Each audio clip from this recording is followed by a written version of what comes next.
আজকে আমার আলোচ্য বিষয় হচ্ছে কোরআনের ৪৯ নম্বর সূরা আল হুজুরাতের ১২ নম্বর আয়াত। আজকে আমরা যে সমাজে বসবাস করছি, যে রুগ্ন সমাজের বাসিন্দা আমরা, এই সমাজের জন্য এই আয়াতটি অতিশয় গুরুত্বপূর্ণ। কতটা গুরুত্বপূর্ণ আজকে আমার আলোচনা শুনলে আপনারা হাড়ে হাড়ে টের পাবেন।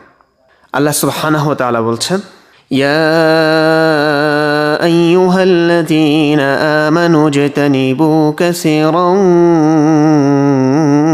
মিনাজ-যন্ন ইন্না বা'দাজ-যন্নি ইসমুন ওয়া লা তাজাসসাসু ওয়া লা ইয়াগতাব বা'দুকুম বা'দা أيحب أحدكم أن يأكل لحم أخيه ميتا فكرهتموه واتقوا الله إن الله تواب رحيم। আল্লাহ বলছেন, হে ঈমানদারগণ, তোমরা যারা ঈমান এনেছো, তোমরা যারা মুমিন, আল্লাহকে বিশ্বাস করো, তারা অনেক রকম অনুমান থেকে বিরত থাকো। অনুমান, আন্দাজে কথা বলা, যাচাই বাছাই না করে কোনো একটা মানুষ সম্পর্কে কোনো একটা মন্তব্য প্রদান করা, এটাকে অনুমান বলে। যদি বলে ফেলেন সেটাকে অনুমান নির্ভর কথা বলে। আপনি ভিতরে ভিতরে ধারণা করলেন একটা মানুষ সম্পর্কে মন্দ কিছু, কুধারণা পোষণ করলেন, এটাই জন। আল্লাহ বলছেন এই অনুমান থেকে তোমরা বিরত থাকো, কারণ ইন্না বা'দাজ-যন্নি ইসম, কেননা কিছু কিছু অনুমান গুনাহ। আপনি আমাদের সমাজে দেখবেন পারিবারিক জীবন, সামাজিক জীবন, রাষ্ট্রীয় জীবন এবং আন্তর্জাতিক জীবনে কি পরিমাণ অনুমানের সয়লাব বয়ে যাচ্ছে। আমাদের পারিবারিক জীবনে বহু পারিবারিক জীবন, বহু পারিবারিক বন্ধন ছিন্ন হচ্ছে শুধু এই অনুমানের কারণে। আল্লাহর এই আয়াত, যার সূরা হুজুরাতের ১২ নম্বর আয়াতে আল্লাহ তাআলা আমাদেরকে নির্দেশনা দিচ্ছেন, আদেশ দিচ্ছেন, সে আদেশ লঙ্ঘন করার কারণে আমাদের পারিবারিক বন্ধনগুলো একদম ছিন্ন বিচ্ছিন্ন হয়ে যাচ্ছে। আমরা অনুমান করে কথা বলি, আমরা যাচাই বাছাই না করে কথা বলি। একটা মানুষ সম্পর্কে আমরা হুট করি মন্তব্য করে বসি, অথচ আমার সেই বিষয়ে কোনো ধারণা নাই, কোনো জ্ঞান নাই। আন্দাজে কথা বলা। স্বামী স্ত্রীকে বলছে, আজকে তোমার পাকটা, রান্নাটা খুব ভালো হয়েছে। স্বামীটা স্ত্রীকে বলেছে, এটা প্রশংসা। স্ত্রী বলছে, ও আচ্ছা, আজকেও পাকটা ভালো হয়নি, তোমার কাছে আজকেও পাকটা ভালো হয় নাই। আরে আরে, আমি বলেছি রান্নাটা ভালো হয়েছে, সত্যি রান্নাটা ভালো হয়েছে, কিন্তু স্ত্রী এটা অন্যদিকে নিয়েছে। এটি হচ্ছে অনুমান, এটি হচ্ছে অনুমান। আমি এমন একজন সম্পর্কে জানি যে বিদেশ থাকে, প্রবাসে থাকে। তার পরিবারকে সাধারণত, যারা প্রবাসে থাকে কিংবা চাকরিজীবী পুরুষরা সাধারণত তাদের ইনকামের কথা বলতে চায় না, ফ্যামিলিতে বলে না, স্ত্রীর কাছে কিংবা পরিবারের কাছে, তার বাবা মায়ের কাছেও হয়তো বলতে চায় না অনেকে। এটার পেছনে হয়তো নানান কারণ থাকতে পারে, কিন্তু আমি এমন একজন কি চিনি যে আমাকে বলেছে যে হুজুর, আমি আমার বেতন কত, ইনকাম কত, মাসে কত কামাই, সেটা আমি আমার পরিবারকে বলিনি, আমার স্ত্রীকেও না, আমার বাবা মাকেও না, কারণ আমি বিদেশে যাওয়ার পর খুব কষ্টে তাদেরকে টাকা দিচ্ছি। এখন আমি যদি আমার বেতন সম্পর্কে তাদেরকে বলি, তারা মনঃক্ষুণ্ণ হবেন, তারা আমার জন্য টেনশন করবেন। আমি খুবই অল্প বেতন পাই এবং মাসে যে টাকাটা দেই এটা আমার জন্য দেওয়াটা অনেক কষ্টকর হয়ে যায়। কিন্তু আমি যদি বলি আমার বেতনই এত, সেই বেতন থেকে এত টাকা দিচ্ছি, তারা বলবে তুই কি খাস, কেমনে চলিস, অনেক টেনশন করবে। কিন্তু আমি বলিনি, আমার স্ত্রীকেও না, আমার বাবা মাকেও না। কিন্তু একদিন দেখি বাবা মা বলছে, ছেলে অনেক টাকা কামায়, আমাদেরকে দেয় সেখান থেকে অল্প কিছু। তারা এটা নিয়ে কষ্ট পাচ্ছে, কান্না করছে, আমাকে স্বার্থপর বলছে, এটা সেটা বলছে। এবং একইভাবে স্ত্রীও, ও আচ্ছা, আমি পর, আমাকে বেতন সম্পর্কে বলা যায় না, তুমি মাসে কত টাকা ইনকাম করো আমাকে সেটা বলা যায় না, বুঝতে পারছি, তুমি বহু টাকা কামাও, সেটা আমাকে দিতে হবে, আমি সেটা খুঁজবো, সেজন্য তুমি দিতে চাও না। এটাই জন, এটাই অনুমান। এটা অনুমান। কিসের থেকে কি হয়ে গেছে? অনুমান নির্ভর কথা বলেছে এখানে। আপনি জানেন এই অনুমান একজন হিরোকে ভিলেন বানিয়ে দেয়, একজন হিরোকে জিরো বানিয়ে দেয়। যে ছিল মহৎ চরিত্রের অধিকারী, তার সম্পর্কে আপনি এমন কিছু ভাবলেন যেটা যদি কখনো সে শুনে খুবই কষ্ট পাবে, খুবই কষ্ট পাবে। অথচ আমরা প্রতিনিয়ত এরকম অনুমান করে যাচ্ছি, অনুমান নির্ভর কথাবার্তা বলে যাচ্ছি। বন্ধুত্বের সম্পর্ক ছিন্ন ভিন্ন হয়ে যায় শুধু অনুমানের উপর নির্ভর করে, শুধু অনুমানের কারণে। এক বন্ধু আরেক বন্ধুকে নিয়ে কথা বলে, মন্তব্য করে, আন্দাজে কথা বলে। সে যখন এটা শুনতে পায়, কি বন্ধু তুই আমার সম্পর্কে এটা বলেছিস, তুই এটা বলতে পারলি, ব্যাস সম্পর্ক শেষ। আমাদের সমাজে একটা কমন ব্যাপার হচ্ছে, একটা পর্দানশীল মেয়েকে আমরা সাধারণত খুব ভালো ভাবি, তাকে নিয়ে খুব বাজে একটা মন্তব্য করা হয় না। কিন্তু যে মা বোনরা তেমন একটা পর্দায় থাকেন না, উদম চলাফেরা করেন, বোরকা পরেন না, হিজাব পরেন না, তাদেরকে নিয়ে আমরা এমন এমন কুরুচিপূর্ণ মন্তব্য করি যেটা আসলে কাম্য নয়, যেটা আমাদেরকে ইসলামই শেখায়নি। আপনি এটুকু বলতে পারেন এই মেয়েটা পর্দা করছে না, আল্লাহর একটা হুকুম পালন করছে না, এটুকু বলা যায়। কিন্তু কিছু মানুষকে আমি এমনও দেখেছি, একটা বেপর্দা নারীকে নিয়ে সে অনেক বাজে কথা বলছে, সে ভাবছে, সে বলছে এবং এমন করে ভাবছে, এমন করে ধারণা করছে যে এই মেয়েটা বেপর্দায় থাকে, যখন তখন ঘরের বাইরে যায়, তার মানে হচ্ছে ছেলেদের সঙ্গে খুবই বাজে কাজ করে, এই মেয়েটা খুবই সস্তা, এই মেয়েটা খুবই বাজে। ভাই আপনি জানেন একটা মেয়ে পর্দা করছে না বলে আপনি যেটা বলছেন, ওই মেয়েটা পর্দা না করে যতটা গুনাহের ভাগীদার হচ্ছে, গুনাহের সম্মুখীন হচ্ছে, আপনি তাকে নিয়ে এই বাজে মন্তব্য করার কারণে আপনি তার চাইতে বেশি গুনাহের সম্মুখীন হচ্ছেন।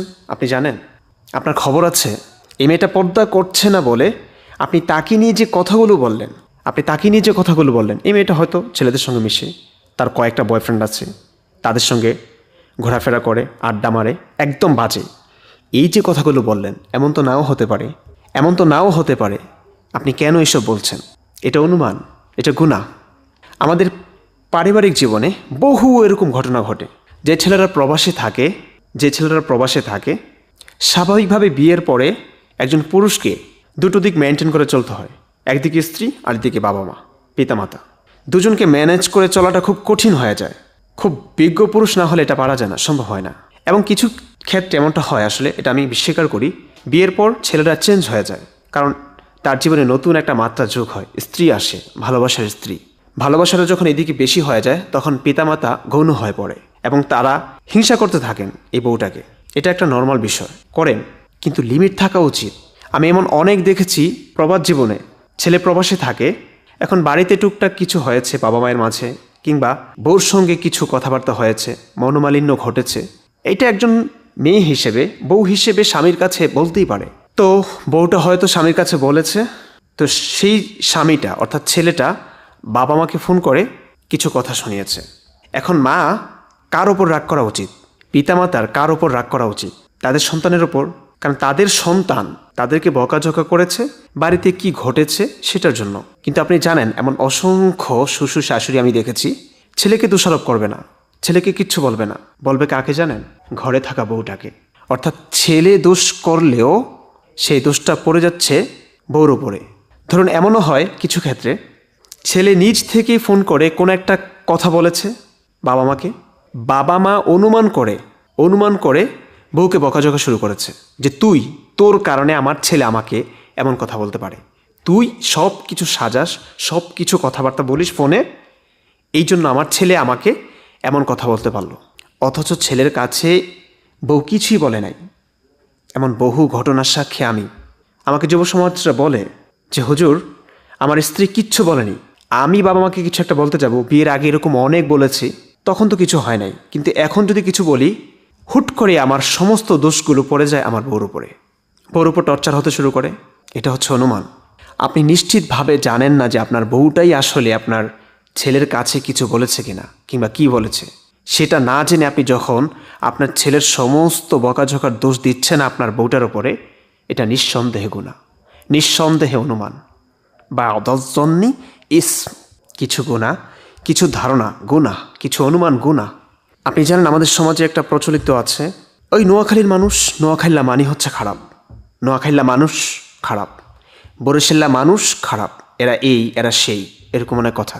আপনি জানেন এটা অনুমান, কারণ একটা জায়গার সকল মানুষ খারাপ হবে এটা কখনো হতেই পারে না। যে মক্কায় মহানবী সাল্লাল্লাহু আলাইহি ওয়াসাল্লাম ছিলেন, সেখানে আবু জাহেলও ছিল, যেখানে ফেরাউন ছিল সেখানে মূসাও ছিল। কোনো একটা জায়গায় ওই জায়গার সমস্ত মানুষ খারাপ হবে এটা হতেই পারে না। আমাদের বাংলাদেশে নোয়াখাইল্লাদের ব্যাপারে যা বলে, এরা এই এরা সেই, কিন্তু আমি আমার বাস্তব জীবনে দেখেছি, আমার ছাত্র জীবনে নোয়াখাইল্লা কয়েকটা ফ্রেন্ড ছিল, যতগুলো ছিল আমি তাদেরকে 8-10টা মানুষের চাইতে সবচেয়ে বেশি উন্নত চরিত্রে দেখেছি। তারা খুবই ভালো ছিল, সব দিক থেকে ভালো ছিল, অথচ আমি ছোটবেলা থেকে শুনে আসছি নোয়াখাইল্লারা এই, নোয়াখাইল্লারা সেই। আমি যা শুনে এসেছি, আমার যতগুলো ফ্রেন্ড ছিল নোয়াখালীর, আমি তাদের কারো মাঝে এইসব দোষ কিছুই দেখিনি, বরং উল্টোটা দেখেছি। তাদের স্বভাব আচরণ, তাদের কথাবার্তা, হ্যাঁ, তাদের লেনদেন সব কিছু সুন্দর ছিল। বরিশাল্লাদের সম্পর্কে অনেক খারাপ কিছু শুনেছি, ছোটবেলা থেকে শুনে আসছি তারা এই, তারা সেই। কোনো একটা ছেলের বাড়ি বরিশাল কিংবা কোনো একটা মেয়ের বাড়ি বরিশাল, কেউ একজন শুনলো, ওফ বরিশাল্লা, দূর এদের কথা বলিস না। আপনি চিন্তা করুন, বরিশাল একটা জেলা, এখানকার সকল মানুষ কি একরকম হবে? সকল মানুষ কি একরকম? বলুন, কখনোই না। এটা অনুমান। কিছু মানুষ ভুল করেছে হয়তো, যে কারণে বরিশালাদের খারাপ বলা হচ্ছে। কিছু মানুষ হয়তো সেই দোষটা করেছিল, কিংবা অধিকাংশরা, বেশ সংখ্যক কিছু মানুষ, তাদের ওপর অনুমান করে বাকিদেরকেও খারাপ বলা হচ্ছে। ঢালাওভাবে বলে দেওয়া হচ্ছে বরিশাল্লার যত মানুষ আছে সব বরিশাল্লাই খারাপ। অথচ আমি আমার জীবনে দেখেছি যতগুলো বরিশাল্লা বন্ধু ছিল আমার, সবগুলো ছিল অন্যান্য জেলার ছাত্রদের চাইতে অনেক অনেক ভালো, অনেক অনেক ভালো। চিন্তা করুন, এটা অনুমান। আপনি জানেনই না যে এই অনুমান করে প্রতিদিন আপনি কত কত গুনাহ করছেন, কত কত সম্পর্ক নষ্ট করছেন, কত মানুষের কাছে, কত প্রিয়জনদের কাছে আপনি অপ্রিয় হয়ে উঠছেন। কিছুদিন আগে আমি কোথাও যেন পড়েছিলাম, পত্রিকায় কিংবা কোনো গুগলে সার্চ করে কোথাও পড়েছিলাম, অনলাইনে হয়তো পড়েছিলাম, একটা বাস্তব ঘটনা। এক মহিলার একটা কুকুর ছিল, খুবই বিশ্বস্ত ছিল। তার ছোট্ট একটা শিশু ছিল, সন্তান ছিল। একদিন এই ছোট্ট ছেলেটাকে সে তার বিশ্বস্ত কুকুরটার কাছে রেখে সে শপিংয়ে যায়, ঘরের বাইরে যায়। কারণ তার জানা মতে সে বিশ্বস্ত, কুকুরটা খুবই বিশ্বস্ত। তার উপর নির্ভর করে, ভরসা করে সে বাড়ির বাইরে গেল, শপিং করলো। দীর্ঘ সময় পর ঘরে ফিরে দেখে এক অদ্ভুত ঘটনা। তার বাচ্চাটা কোথাও নাই। এসে দেখে জায়গায় জায়গায় রক্তের ছোপ ছোপ দাগ, কোথাও খুঁজে পাওয়া যাচ্ছে না বাচ্চাটাকে।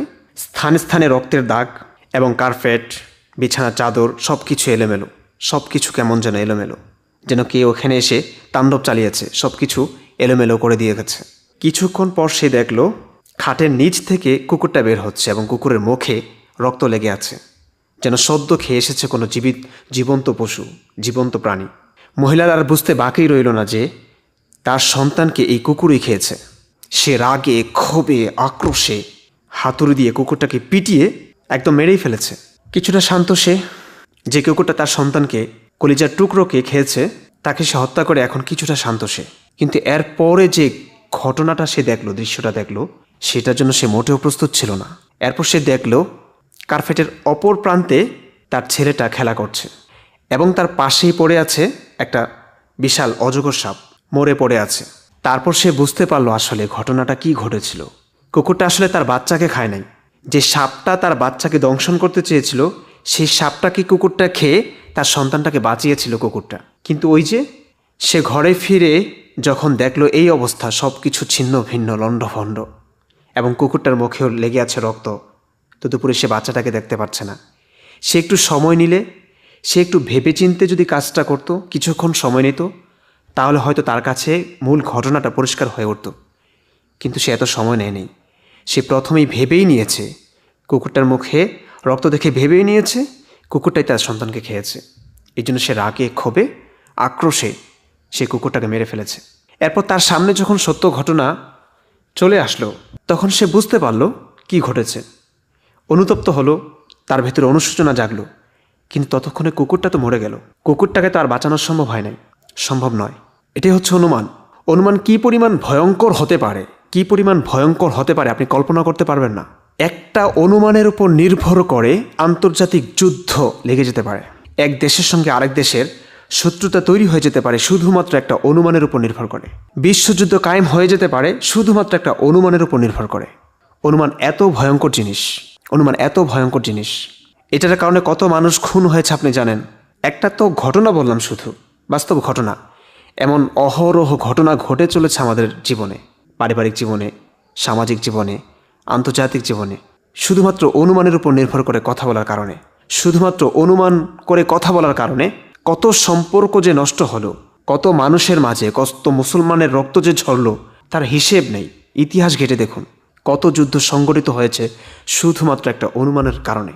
আল্লাহ সুবহানাহু ওয়া তাআলা বলছেন, ইয়া আইয়ুহাল্লাযীনা আমানু ইজতানিবু কাসীরাম মিনাজ-যন্ন, হে ঈমানদারগণ, তোমরা যারা ঈমান এনেছো, আল্লাহকে বিশ্বাস করো, তারা অনুমান থেকে বিরত থাকো, অনুমান থেকে বিরত থাকো। ছোট্ট একটা কথা, একটা বাক্য আপনার কাছে খুবই তুচ্ছ মনে হতে পারে, কিন্তু আল্লাহ সুবহানাহু ওয়া তাআলা এমন গ্রন্থে বলেছেন যেটা কিয়ামত পর্যন্ত আগত যত মানুষ আসবে প্রত্যেকটা মানুষের জন্য হেদায়েতের বাণী, হেদায়েতের গ্রন্থ। সেই গ্রন্থে আল্লাহ তাআলা এই বাক্যটা এনেছেন, তার মানে হচ্ছে এটা আপনার কাছে তুচ্ছ হলেও এটা খুবই গুরুত্বপূর্ণ, এটা খুবই গুরুত্বপূর্ণ। আপনি বুঝতে পারছেন না, আপনি হেলাফেলা করছেন, কিন্তু এটা হেলাফেলা করবার বিষয় নয়। আল্লাহ তাআলা আমাদের সকলকে বোঝার এবং আমল করবার তৌফিক দান করুন।